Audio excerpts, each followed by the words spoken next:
दैनिक आहार। फादर अरविंद के साथ। ख्रिस्त में मेरे प्यारे भाइयों एवं बहनों, आप सबों को जय यीशु। छत का बोझ। मेरे प्रिय भाइयों और बहनों, हम अक्सर सोचते हैं कि पाप अचानक हो जाता है, लेकिन दाऊद राजा के लिए इसकी शुरुआत एक आरामदायक कुर्सी से हुई थी। शास्त्र हमें बताता है कि जिस समय परमेश्वर की पवित्र संदूक जिसमें नियम रखे थे और सेना मैदान में तंबुओं में रह रही थी, उस समय दाऊद अपने महल की छत पर टहल रहा था। वो उस जगह पर था जहां उसे नहीं होना चाहिए था।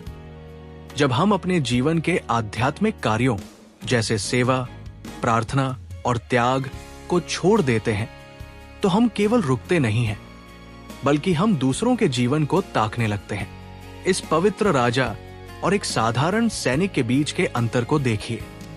दाऊद, जो इस्राएल का राजा है, महल के अंदर हत्या की योजना बना रहा है।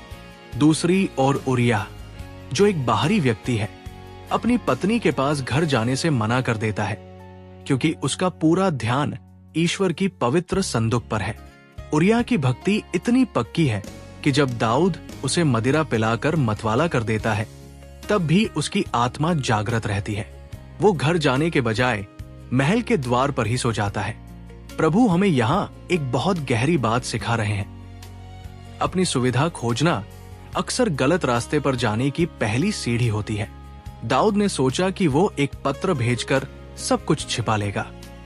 उसने सोचा कि वो युद्ध के मैदान में अपने पाप को दफना देगा, लेकिन ईश्वर का वचन हमें याद दिलाता है कि प्रभु की आंखें हर जगह होती हैं। नीति वचन 15:03। जब दाऊद ने उरिय्याह से कहा, जाओ और अपने पैर धो लो, तो वो उसे आराम का लालच दे रहा था ताकि अपना पाप छिपा सके। लेकिन उरिय्याह ने ऐसा नहीं किया। आज ईश्वर हमें भी अपनी उन छतों से नीचे आने के लिए बुला रहे हैं।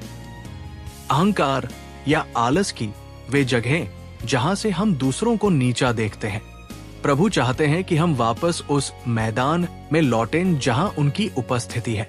अपने आराम को अपना पिंजरा मत बनने दीजिए। सच्चा बड़पन महल में रहने में नहीं है, ये प्रभु की उपस्थिति में रहने और सच्चाई के लिए खड़े होने में है, चाहे उसके लिए हमें कितनी भी बड़ी कीमत क्यों न चुकानी पड़े।